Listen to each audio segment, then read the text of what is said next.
Maria Grace-Noble est soprano lyrique et ambassadrice de l'UNICEF. Après 2 ans de travail, son rêve devient réalité. Elle est à l'origine de cette manifestation artistique. La Salle des Étoiles propose en effet, le temps d'une soirée, un voyage féerique rythmé par la magie du carnaval de Venise. C'est l'amour. C'est l'amour pour l'art, l'amour pour la vie. Et la culture. L'amour pour la culture. Et j'ai trouvé qu'à Monaco, il y avait la petite cerise sur le gâteau qui manquait, les couleurs de l'arc-en-ciel qui sont ici.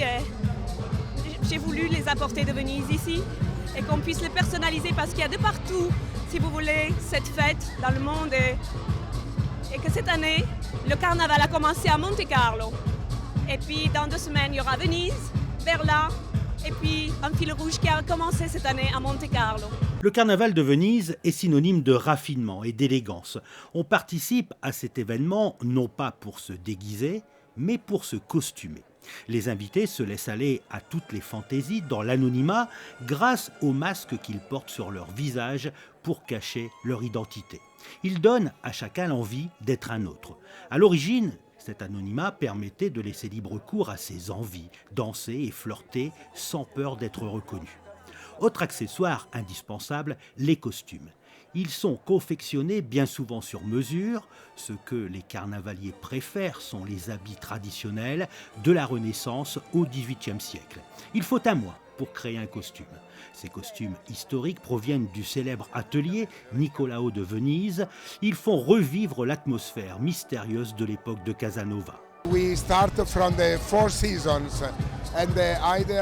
On a commencé par les 4 saisons de Vivaldi. On a voulu mettre 4 images de différentes couleurs pour différentes sensations. Pour le printemps, on a choisi le thème de l'amour. Pour l'été, c'est la chaleur. Pour l'automne, ce sont les feuilles qui tombent des arbres. Et pour l'hiver, tout devient blanc et ça rend les paysages magnifiques. Pour la fin du spectacle, c'est le début d'une nouvelle saison avec à nouveau les 4 saisons qui s'enchaînent. Au cœur du spectacle, des musiciens, des instrumentistes, des danseurs, des acrobates et des chanteurs. Le spectacle oscille entre les partitions de Roméo et Juliette et les 4 saisons de Vivaldi.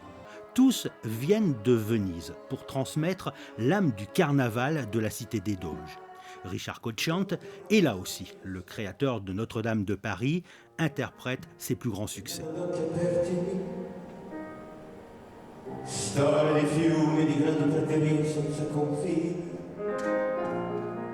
Ce qu'il y a de beau dans le carnaval de Venise, c'est la différence des habits. Parce que les autres carnavals, ils sont des carnavals très colorés. Et il y a toute l'histoire de l'Italie et de notre Europe qui est représentée dans la manière de s'habiller. Il y a toute la tradition du passé et qui ressort là-dedans. C'est ça la chose qui est belle. Pour clore la soirée, la Salle des Étoiles se transforme en grand bal masqué pour faire voyager les invités jusqu'au bout de la nuit. Comme à Venise, place Saint-Marc, ils prennent du bon temps avec les danses, les rires et les amusements aussi.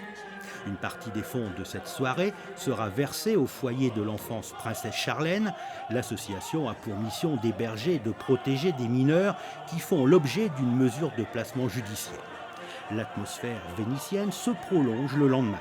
Une parade de costumes se déroule sur la place du Casino, l'objectif étant de permettre au public et aux enfants des écoles de Monaco de s'immerger dans l'ambiance magique du carnaval de Venise.